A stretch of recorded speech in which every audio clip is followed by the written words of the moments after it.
Hello नमस्कार आदाब सलाम सत श्री अकाल केम छो कस्से काय केरो हाल है केना छी यहाँ सब कैसन वानी हाउ आर यू कैसे हैं आप लोग केमो नाचो मनक्कम खम्भा गणियोकुम केमती अच्छंती की खबोर नमस्तु व्यंग राधे राधे राम राम देवी और सज्जनों।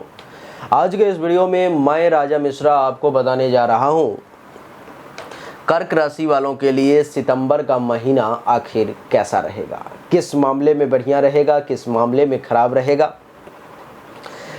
किस ग्रह के कारण अच्छा रहेगा, किस ग्रह के कारण बुरा रहेगा, कौन सा ग्रह किस तारीख तक आपके साथ है, कौन सा ग्रह किस तारीख के बाद आपके विपरीत है।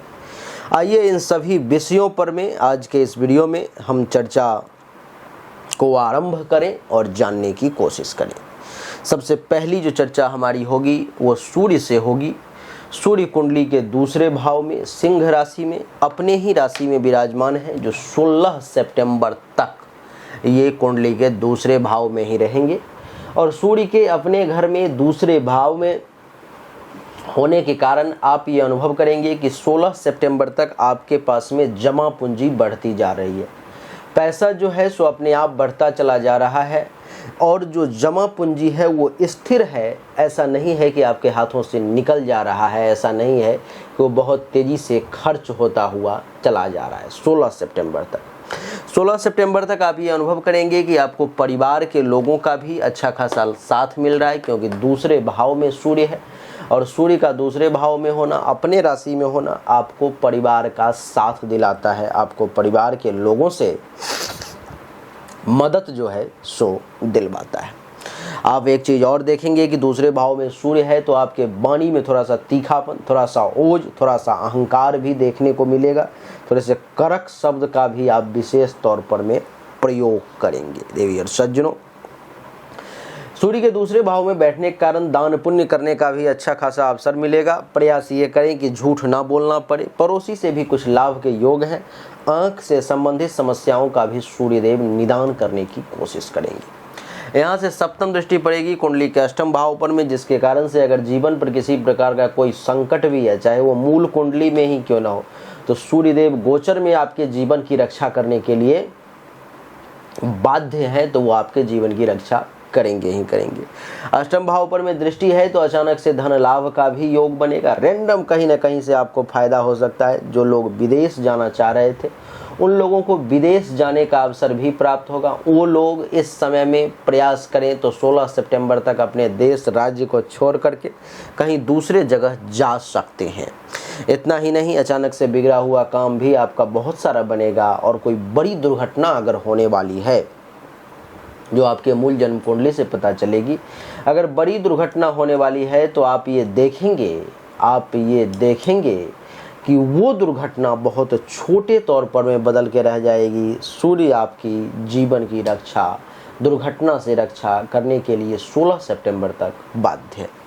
16 सितंबर के बाद जब ये सूर्य देवता कुंडली के तीसरे भाव में आ जाएंगे, जो पूरे महीने फिर तीसरे ही भाव में रहेंगे, तो आप देखेंगे कि सूर्य आपके पराक्रम को बढ़ा रहा है, आपको पराक्रमी बना रहा है। अपने बाहुबल ताकत के बदौलत, अपनी शक्ति के बदौलत कुछ करने के लिए प्रेरित कर रहा है। सूर्य आपको प्रेरित करेगा कि किसी भी प्रकार से आप अपनी शक्ति का प्रयोग करके विशेष से विशेष आगे बढ़ें। गुप्त शत्रुओं का नाश भी जो है सो सूर्य करवाने की कोशिश करेगा। आपके पेशेंस लेवल को, आपके धैर्य को मजबूत करवाने का सूर्य जो है सो प्रयास करेंगे। और संपत्ति का मालिक आ गया पराक्रम के भाव में, अर्थात पराक्रम से जो है सो संपत्ति बनाने का ये समय है। आप अपनी शक्ति से, आप अपने पराक्रम के बदौलत इस समय में संपत्ति अर्जन कर सकते हैं। छोटे भाई बहन से अगर कुछ लाभ लेना चाहें तो वो सब आपको मिल सकता है। सूर्य की सप्तम दृष्टि नवम भाव पर में है तो भाग्य का भी कुछ हद तक आपको साथ जो है सो मिलने की संभावना दिखाई दे रही है। देवी और सज्जनों, सूर्य के बाद बात करेंगे मंगल देवता की। मंगल देवता आपके कुंडली के 12वें भाव में मिथुन राशि में विराजमान है, यानी कि पिता और संतान। आप देखो कि मंगल इस कुंडली में पिता का मालिक है और संतान का मालिक है। इन दोनों को उठा के 12वें भाव में डाल दिया। अर्थात अगर आप ऐसे व्यक्ति हैं जिनके पास पिता भी हैं और संतान भी है, तो आपको पिता और संतान को लेकर के थोड़ी सी चिंता इस समय में करनी होगी, क्योंकि हेल्थ वाइज कुछ इशू उनको परेशान कर सकता है, तबीयत वगैरह उनकी खराब हो सकती है, कुछ आपका हॉस्पिटल का खर्चा जो है सो एक्टिवेट हो सकता है, तो थोड़ा उनके स्वास्थ्य का विशेष ध्यान रखें। मंगल के बाद बुध की बात करेंगे। बुध देव आपके कुंडली के दूसरे भाव में हैं और मालिक हैं 12वें और तीसरे के। तो आप देखेंगे कि पराक्रम का मालिक आ गया 23 सितंबर तक दूसरे भाव में और खर्च का मालिक भी आ गया दूसरे भाव में, यानी कि 23 सितंबर से पहले आप देखेंगे कि आपके अलावा भी परिवार में कोई ऐसा व्यक्ति होगा जो बड़ा पराक्रमी होगा, बहुत पराक्रम दिखाएगा, अपने पराक्रम अपनी शक्ति के बदौलत वो भी कुछ अर्जन करने का प्रयास करेगा। और खर्चा भी इस समय में परिवार के कुछ लोग जो है सो अपनी सोच से ज़्यादा करने का प्रयास करेंगे। देवी और सज्जनों,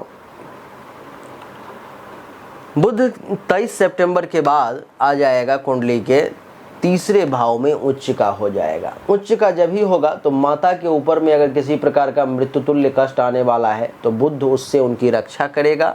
और बुध भी जो है सो आपको ससुराल वगैरह से लाभ दिलवाने का प्रयास करेगा।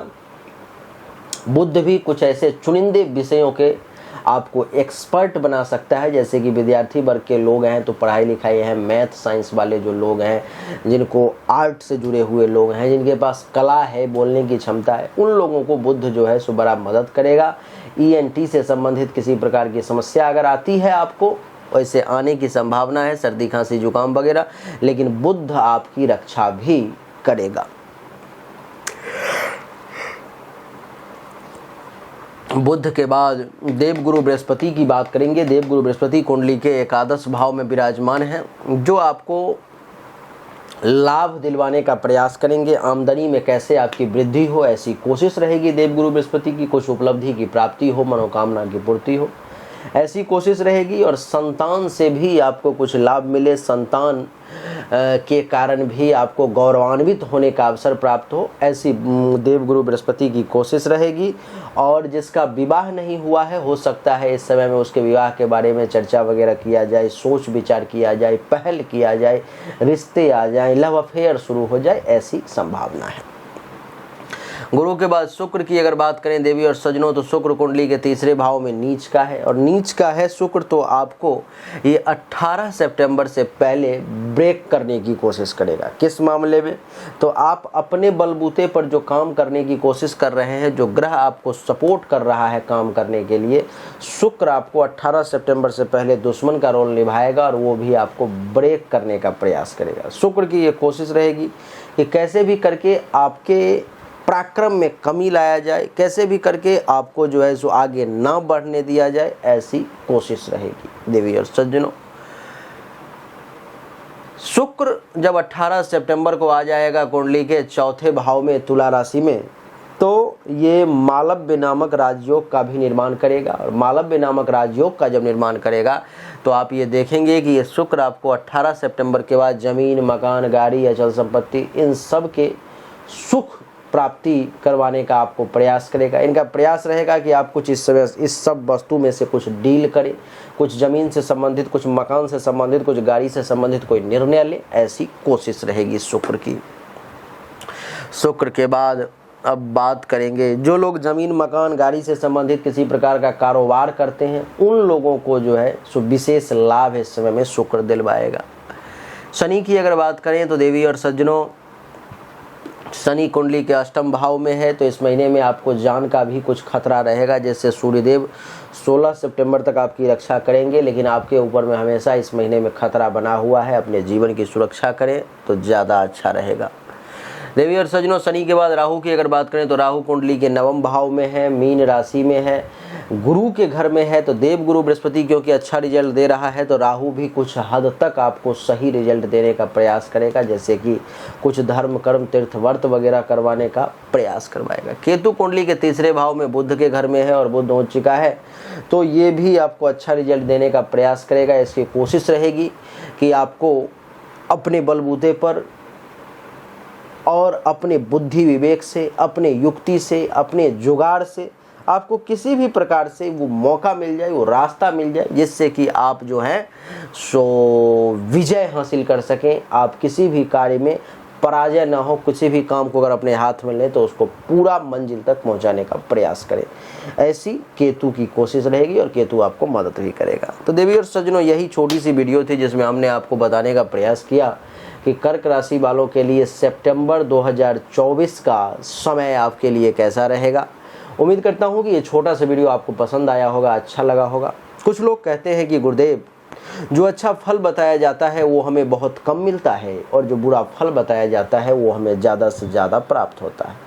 अगर आपके साथ भी ऐसा है तो आपको ज़रूरत है अपने जन्म कुंडली, अपने हस्तरेखा की जांच करवाने की। जांच करवाने के लिए सामने दिए गए व्हाट्सएप नंबर 7062757996 पर अपनी जन्म तारीख, जन्म समय, जन्म स्थान, दोनों हाथ की हथेली का फोटो जरूर भेजें। आपको सही और एक्यूरेट जानकारी निश्चित तौर पर प्राप्त होगी। अच्छा लगा तो वीडियो को लाइक करें, शेयर करें, चैनल को सब्सक्राइब करके इसके बेल आइकन के बटन को दबा दें। आप सभी का एक बार फिर से बहुत बहुत धन्यवाद। Thank you so much. जय हिंद, वंदे मातरम। बोलिए राधे राधे, राम राम।